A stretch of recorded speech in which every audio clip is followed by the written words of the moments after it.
welcome to the Trauma Overhaul Podcast. I'm your host, Tiffany Singleton. And I'm Aliyah Simon. And today we will be talking about attachment styles and relationships.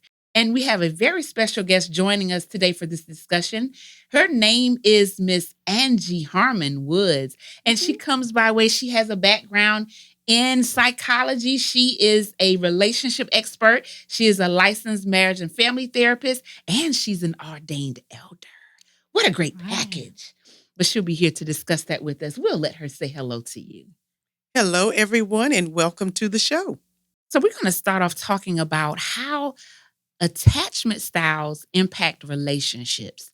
And as we know, attachment styles are formed through our childhood experiences and some past experiences. So I'm going to let Miss Angie kind of enlighten us on what are attachment styles and how are they developed?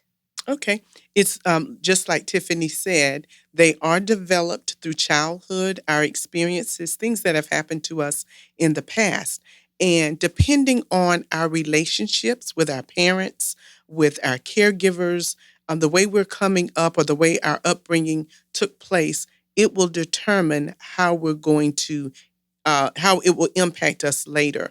So there are 4 attachment styles, and the anxious attachment style, the avoidant attachment style, the disorganized attachment style, and then the one that we all would like to strive for is the secure attachment style. So the first one is the anxious attachment style. And this one usually happens when you're raised with inconsistent parents. And sometimes our parents are inconsistent because they have no choice. They can't be there with you all day, every day. They have jobs, they have to work. So they're not able to be there, with their infants or with their children all day. Sometimes it's inconsistent because you're going from mom's house to auntie's house to grandma's house, and you're staying with all these different people, and you're learning, picking up on different behaviors. And so a lot of times with this inconsistency, though, it breeds mistrust with the parent because the child doesn't know when the parent's going to be there. Are you going to be there for me physically? Will you be there for me emotionally? And one of the things we've discovered is with the anxious attachment style, when the parent does come home, it's hard for the child to even, relax and be in that because they don't know when you're going to come back or when you're going to leave me again. You said there were 4, and you talked about anxious. Can you give us the other 3? Sure. The other 3 are disorganized, and that's the one where you would see a lot of trauma that took place as a child. So the child was traumatized, and because of that, it's hard for them to trust when they get older. So now you'll find them in relationships where they are not easily to trust. They don't have very good social interactions with other people as well. Another one is the avoidant. The avoidant is when they were rejected as a child. So when you have rejection as a child, and rejection could mean I was put up for adoption, I was put in a foster home, or my parents could have been present, but I was rejected emotionally. I didn't get the proper care that I needed, the attention that I needed. And now as a result of that, because it's now become a part of who I am, I now tend to reject others. So it's not easy for me to get close to people. And so those sorts of things happen. Another attachment style is, of course, the secure attachment. And normally we see secure attachment when you were raised by your mom, your dad, and everybody's there in the same house together. You're able to go to the park. You do all these fun things together. Eating ice cream, going to church, all of the things that makes a child happy. So now when children grow up, they don't know what mistrust is. They trust everybody. It's easy for them to trust. It's easy for them to love. And that stems over into their adult romantic relationships. What is the importance of knowing your attachment style when it comes to a relationship? It's good to know because you know what drives you. So if my attachment style is anxious, then I need to know, why am I so anxious? And it's good to discuss those things with your partner. One of the biggest things I've noticed in order to help us to become more secure is to first identify with why we are the way we are. And sometimes we don't always see it, but your mate does. And when someone points that out to you, it's okay to say, okay, that's something I need to think about, or I see if I can identify with that. So that self-awareness is key. And being able to be aware of it, that will help you to make the change, to be able to say, okay, if I'm always anxious, when they call or when they don't answer the phone. And I think you mentioned once, about the text message. So, if someone sends you a text and all of a sudden you don't answer, you're automatically thinking either something's wrong or they're cheating or they're doing something they shouldn't do. And when none of that could be the case, lots of times with our attachment styles, we also create these images in our own minds, images that's really not there, that really don't exist anywhere else. They're just there. It's not necessarily true. But if you understand your attachment style, you will certainly understand what causes you to operate the way you do. The importance also of knowing this, sometimes we identify negative behaviors in relationships and we're like, what in the world was that? For instance, let's say your partner decides, let's say you have a disagreement and all of a sudden they just start shutting down, or they avoid any type of intimacy, Mm-hmm. or they avoid closeness. Mm-hmm. So that is an attachment style issue that has to be identified. But if we don't know that, then we don't know what to expect and what to look for, or how we can transition to become more secure in that, Mm-hmm. right? And so another common thing might be, let's say that a person feels that, oh, I'm falling for them a little bit quicker than I thought. And so all of a sudden you think things are going well and you look up and he's like, stop texting consistently, doesn't want to come over anymore. And you're like, whoa, what's up? What's going on with that? Right. And so he's starting to push back and avoid that closeness because of his attachment style. So he's avoiding a Mm-hmm. close connection. Mm-hmm. So that's how those things can show up in a relationship. Absolutely. Mm-hmm. So, what I'm hearing you guys say is like our framework for relationships is based off of how we attached in childhood. Mm-hmm. Mm-hmm. And so, with that being said, how can we learn how to securely attach now that we're adults? Now that I have this awareness that, hey, I have my framework for Mm-hmm. relationships Mm-hmm. from childhood. Mm-hmm. How do I now reframe that? How do Mhm. I build from there Mm-hmm. now that I'm aware?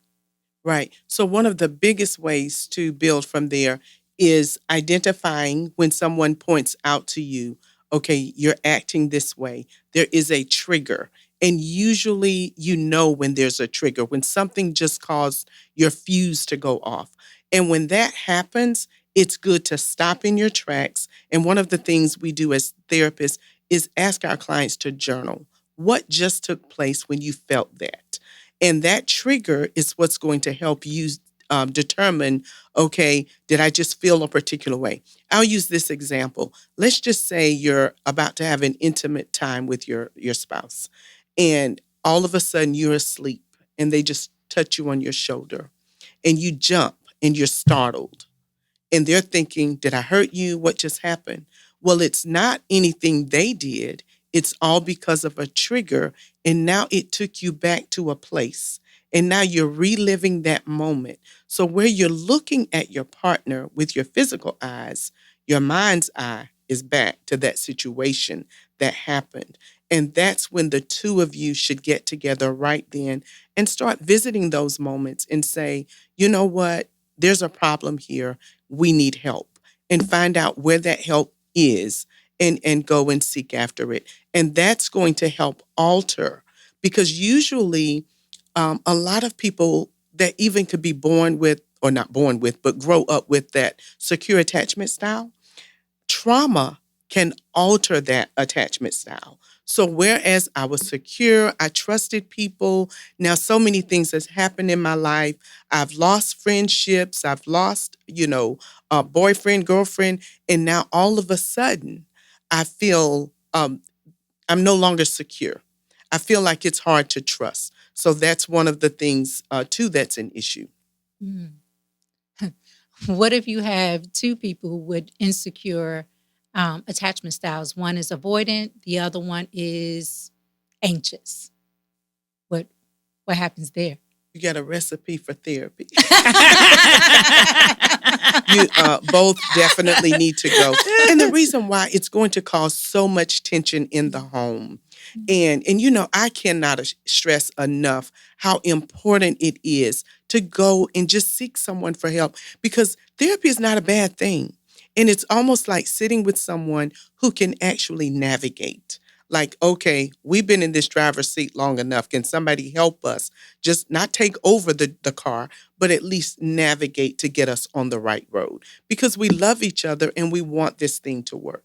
So it's important that you identify with those issues before it's too late, because what we see in those some of those cases is domestic violence. Now someone is so angry, the frustration, the bitterness, all of these things are coming up, and it really has nothing to do with the person that you're talking to. It has everything to do with things you are internalizing that was never dealt with. Mm.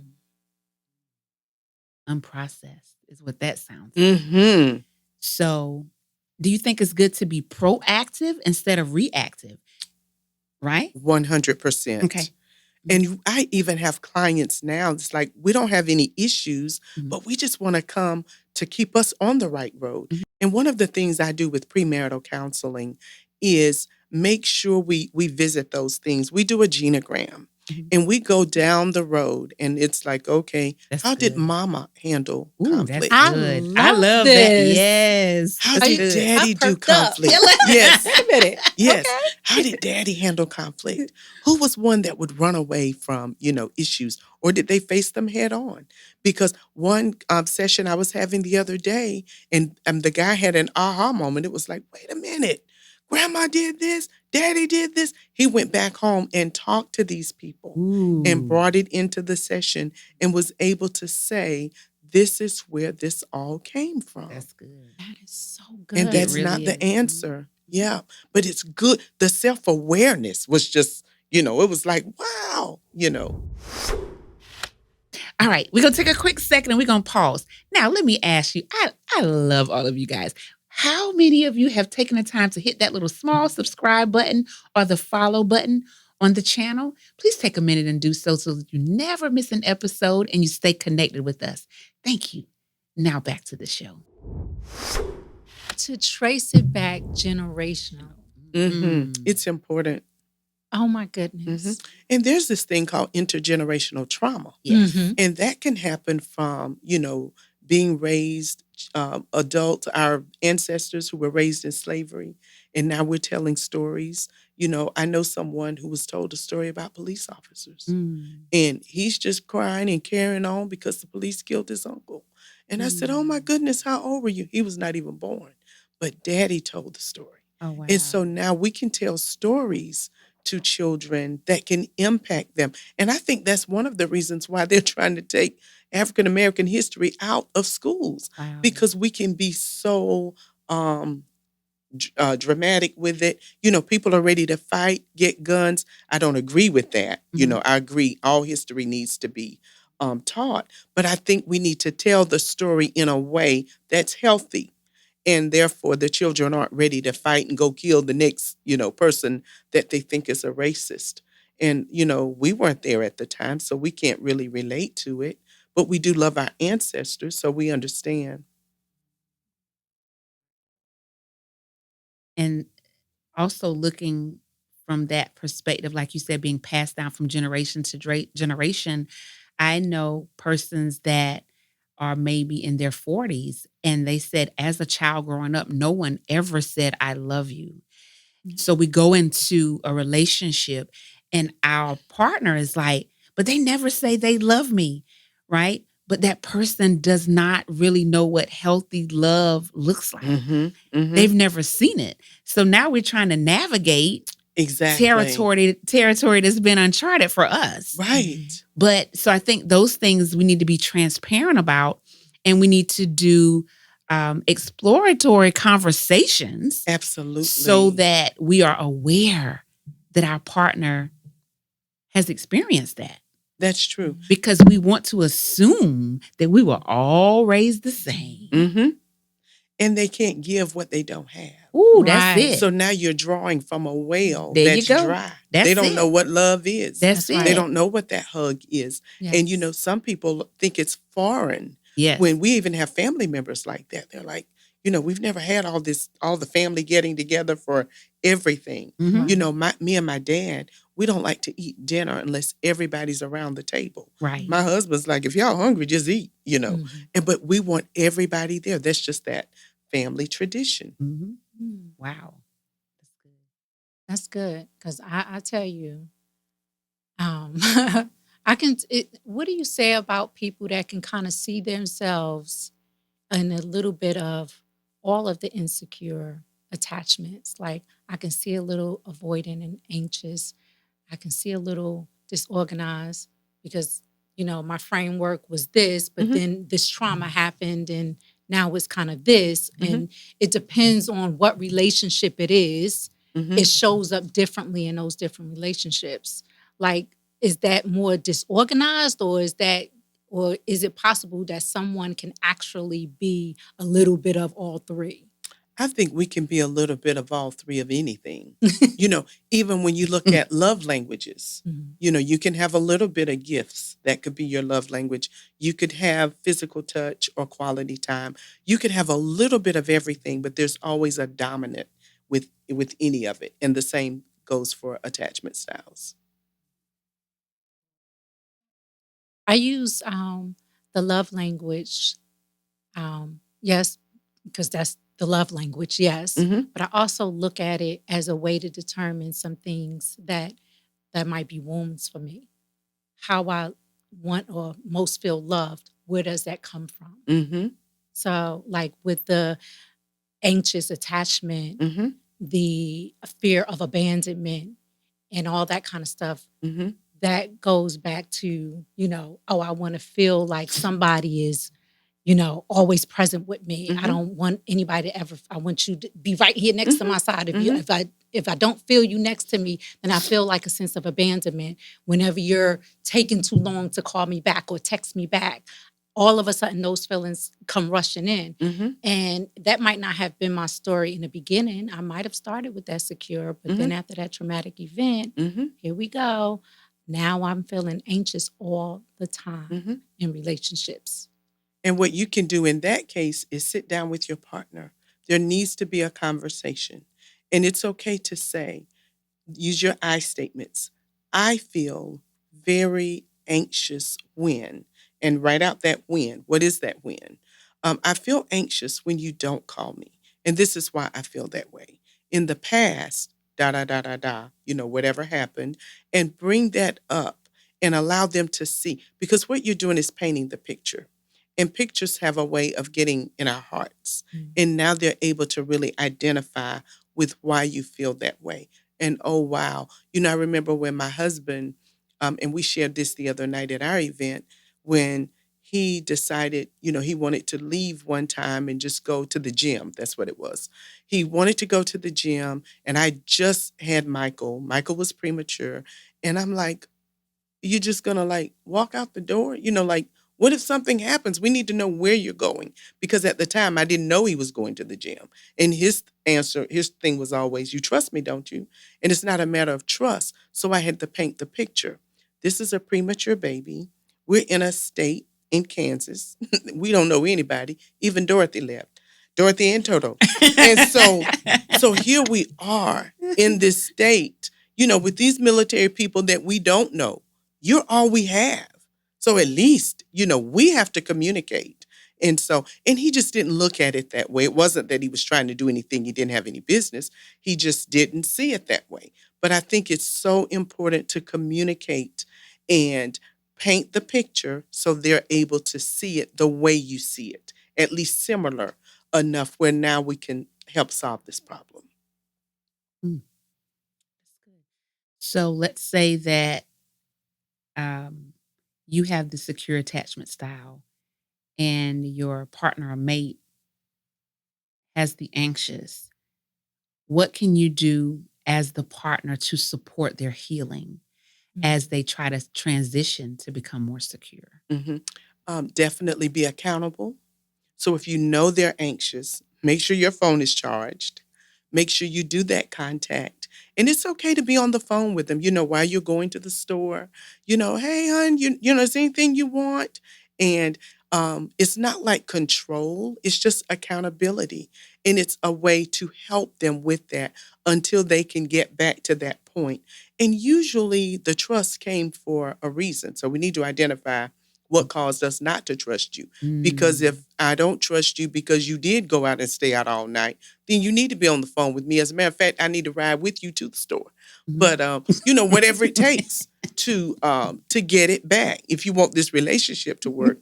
Because number one, those are things we have to think about. Right. Because the moment we choose our behavior is the moment we choose the consequence. So if you don't want to be I like treated like a that. child, Mhm. don't want to be tracked down, don't want to be, hounded per Mm, se, mhm. then don't do anything to put you in that predicament. Mhm. That sounds good. Consistency and building trust. Yes. And if you are the one who damaged the bridge, you're going to have to be the one to put it back together. So that means you're going to have to work a little harder. And you do whatever it takes to prove that you want this relationship to work. In your experience at your practice, which style do you see that is the most common? We see the Mhm. anxious attachment style, because these are ones they're reluctant to become close to others. Mhm. They feel that their partner doesn't love them, and they have a constant need for validation. So you constantly have to let them know. And I even say that Mm. with people who have words of affirmation as their love language. Mhm. These are, some of the same characteristics that you would see. And it's good to, let them know. Sometimes it's like, I told you enough that you're cute. Yeah. But, just tell them again Right. Yeah. until they get it. So they get it Because right. eventually it's going to sink in and Yes. they're going to know they're cute. I'm at a point now, I go to the mirror every day Mhm. and I tell myself I'm cute. And so Mhm. they have to get to that point. So when Gotcha. you can validate yourself, but they do have that constant need. They want you to tell them that they look good. They want to hear their food is good. They want to Mm. hear their hair looks nice. And if Mhm. it's something that you don't like, because I know one time I said, "Honey, do you like my hair?" He said, "And you don't either." So, so I love y'all. we're just as real as it comes. And so don't try this at home. I But know. but the thing about it is knowing what it is and get comfortable with one another where you can say Yeah. whatever it is you want to say and be comfortable and you can laugh and joke about it and keep it Right. moving. But I think that's one thing. So I started out as Mhm. an anxious attachment person. Okay. And because of the intergenerational attachment Mm. styles, my Mhm. my family, they're just anxious. Everybody has anxiety Mhm. about everything. Mhm. And so I would be the same way. And Mm. so now I've learned to be secure in everything. I know my husband's going to pay the mortgage every month. I don't Yeah. have to pace through the house wondering if the money's there or whatever. Mhm. So just being that secure, and it makes a world of difference in a relationship. It's less stress, Mhm. and you just work your way up to that. Okay. All right. So I think we've covered a good bit for tonight. Is there anything in closing you ladies would like to add, or just a quick summary to recap what we've discussed tonight?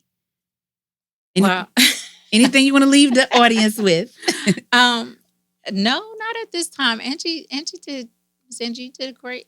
You did great. Thank Like you. I have like a better understanding of the framework Mm-hmm. and how to rebuild, like going back all the way to the framework, which is our Mm-hmm. Mhm. parents, Mhm. Mm-hmm. and kind of paying attention to how they reacted to different situations and Mm-hmm. scenarios in their lives because Mm-hmm. we were taught that. Right. right? And Right. then paying attention how they responded to us. And it doesn't mean that they did it out of spite or out Right. of being mean or anything like that. Just living life. And Mhm. sometimes things that we parents just don't always meet us at our needs, Mhm. right? Not Mhm. all the time. And so just learning that it's not out of a selfish place all the time for our parents, and our parents did the best they knew how. Absolutely. But this is what we're left with. And so now it's time for us to take and do what we need to do to be aware of those attachment styles that we have, and then work from there to rebuild into a secure attachment style. I love it. Very well said. And one of the things I was going to say to piggyback off what you said is making sure we don't hold our parents hostage. You Yes. Mm. know, sometimes we can find ourselves putting people in psychological imprisonment Yeah. because of what they've done to us. Boy. They did what they could Good point. with what they Good had. point. And we have to be able to accept that. They didn't realize they were traumatizing us. Right. And Mm. so, because of that, now we can do better with our grandkids and great grands and, different ones that we come in contact with, our neighbors and people of that nature.